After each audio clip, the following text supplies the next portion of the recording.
A fresh controversy is building around Manchester City, and this time it's not about tactics, transfers, or title pressure. It's about discipline, referees, and a charge statement that has now triggered formal action. Manchester City boss has now responded after midfielder was officially charged by the over-explosive post-match comments directed at match officials. And while Guardiola's public stance sounds calm and respectful, the situation underneath is far more tense and divisive than it appears. Let's break this down because this story is quickly becoming one of the most talked about off-field battles of City's season. The controversy stems from City's dramatic 2-2 draw away against a match filled with late drama, heated reactions, and refereeing decisions that City players clearly did not accept quietly. After the final whistle, Rodri spoke to the media and did not hold back. He questioned officiating neutrality and suggested that repeated decisions were going against City comments that immediately raised red flags with regulators. The flashpoint moment involved a challenge on defender in the build-up to a goal scored by an incident Rodri described as an obvious foul that should have been given. Instead, play continued, the goal stood, and City dropped crucial points. Rodri's frustration spilled directly into his post-match remarks. He suggested that City's dominance in recent years may be influencing perception and treatment, saying in essence that when a team wins too much, neutrality becomes harder to maintain. He stopped short of directly accusing officials of bias, but many believe the implication was clear enough. That was enough for the FA to step in.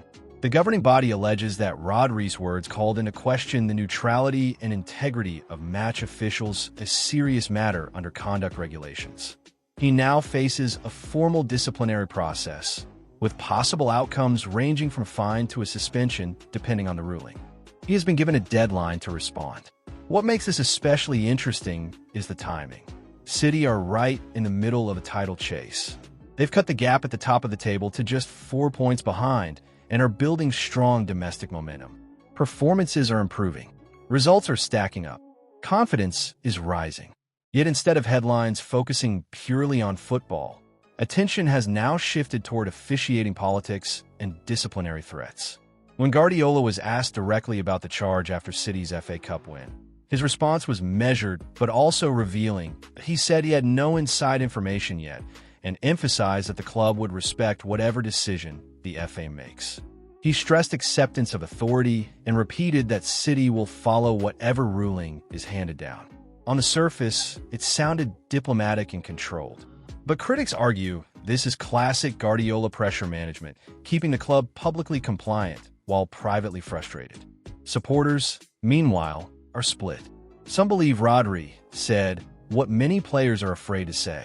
Others argue that questioning referee neutrality crosses a dangerous line and invites punishment that could hurt the team at a critical stage. And here's where the debate turns controversial. Are players being overly punished for emotional honesty? Or are governing bodies right to protect referee authority at all costs? Should elite players be more careful, or are they the only ones willing to speak openly about recurring officiating inconsistencies? There's also a competitive angle. If Rodri were to receive a suspension, City would lose one of their most important midfield anchors during a decisive stretch of fixtures. That could directly impact the title race, which raises another uncomfortable question many fans are already asking. Does punishing comments end up influencing competition outcomes? For now, the process is ongoing. City continue to focus publicly on football. Guardiola is keeping his messaging controlled. But make no mistake, this story is not going away quietly. Charges like this tend to linger, and every update will add more fuel to an already heated discussion around refereeing standards and player accountability. Now it's your turn. What do you think about this situation? Was Rodri right to speak out, or did he go too far? Should players be punished for criticizing officiating, or should there be more room for honest reaction after big matches? Drop your thoughts in the comments. Want to hear your take. If you found this report helpful and engaging, make sure you like the video, share it with other football fans, and subscribe to the channel for more sharp, detailed, and sometimes controversial football coverage. Thanks for watching, and see you in the next one.